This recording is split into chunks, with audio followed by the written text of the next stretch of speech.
तो कोकणात गणेशोत्सवाचा एक अनोखा उत्साह पाहायला मिळतोय। गणरायाच्या आगमनासाठी अवघे 2 दिवस राहिलेत आणि त्यामुळे चाकरमानी कोकणात दाखल होण्यास सुरुवातही झाली आहे।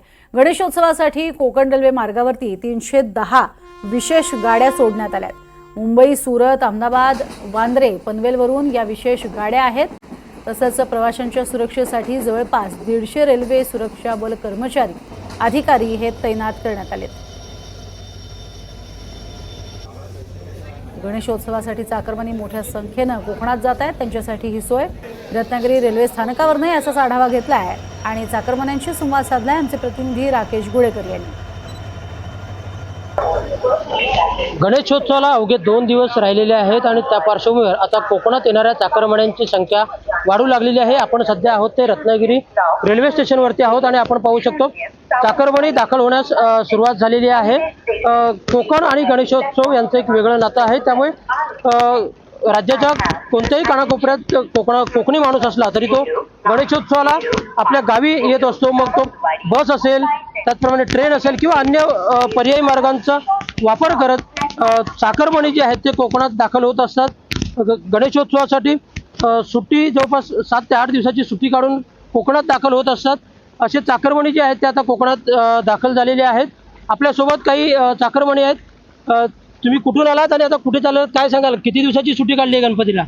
मी माझ्या परिवारासोबत आम्ही नेहमीच गणपतीसाठी गावी येत असतो। मी घाटकोपरवरून आलो आणि वैभववाडीच्या कुसूर गावामध्ये जाणार आहोत आणि ह्या वर्षी सगळ्यात जास्त सुट्टी घेऊन आलोय। खूप वर्षानंतर 10 दिवस आमचा मुक्काम असेल। मुलांना सुट्टी घेऊन सुद्धा आम्ही मुलांना एन्जॉय करण्यासाठी गावी येतो। निश्चितच सुट्टी काढून चाकरमानी कोकणात दाखल झालेले आहेत। तुझं नाव काय आणि कुठे चाललं? आता किती दिवसाची सुट्टी काढली आहे? असं पण 15-20 दिवसाची सुट्टी आहे माझी। असं पण जॉब सोडूनच चालू आहे, असं नाही की नाही। काय गणपतीला सुट्टी मिळाली नाही म्हणून? हा, असं आहे। निश्चितच आपण जर बघायला गेलो तर सुट्टी मिळाली नाही म्हणून काही जण जॉबला दांडी मारून आलेले आहेत। तुम्ही नेमकं काय सांगाल? नमस्कार। कोकणातला मराठी माणूस आणि गणपती गणेशोत्सव याचं एक वेगळंच नातं आहे, जे साहेब बोलले त्याप्रमाणे। त्याच्यामुळे कसंही तिकीट नाही मिळाली, तिकीट उभे राहून कसे तात्काळच येतात लोक, त्याचप्रमाणे आता प्रत्येक जण येतोय। सरकारला या माध्यमातून सरकारला एकच विनंती आहे, कोकणात लवकरात लवकर दुसऱ्या ट्रॅकचा पण बंदोबस्त करून लवकर येणाऱ्या सगळ्या प्रवाशांचा आणि या मार्गे सगळ्यांचा प्रवास जो आहे सुखमय आणि सुखकर करून लवकर करण्याची ही जी इच्छा आहे, तर सरकारने हे मागणं लवकर हा कोकणवासियांचा पूर्ण करावा आणि रस्त्याचा पण जो प्रश्न आहे तो लवकर सोडवा, हे असं मी नितीन गडकरीजींना आवाहन करतो या माध्यमातून, कारण त्यांच्याकडून एक आता आमच्या अपेक्षा आहेत। धन्यवाद। जय हिंद, जय महाराष्ट्र।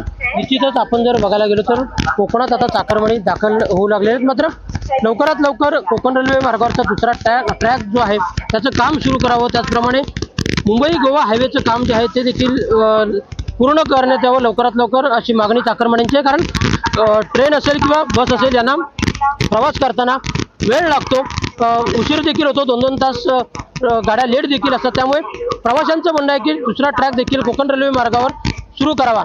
आणि एकूणच जर आपण बघायला गेलो तर चाकरमानी जे आहेत ते आता कोकणात गणेशोत्सवासाठी दाखल होत आहेत।